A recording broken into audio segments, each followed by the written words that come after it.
Okay, let's talk about insulin.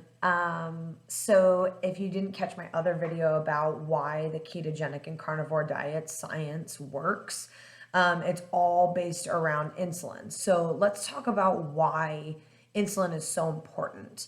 So insulin is released in response whenever you take in glucose or any type of sugar or carbohydrate.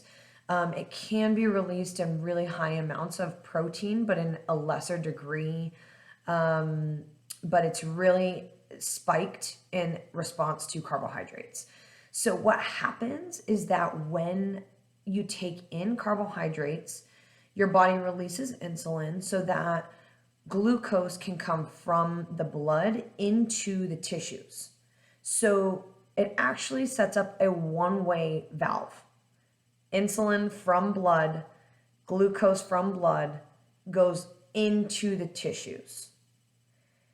It does not allow anything that's in the tissues to come out to be utilized, such as fatty acids.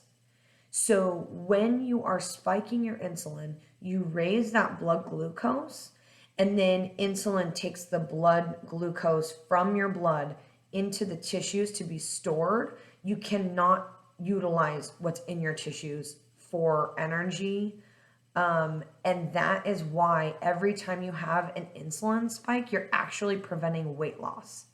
So this fallacy of eating 16 times a day, small, frequent meals, like that's like the worst thing you can do, especially if you're eating carbohydrates, because every time you spike that glucose, the insulin spikes, and that prevents you from using fat.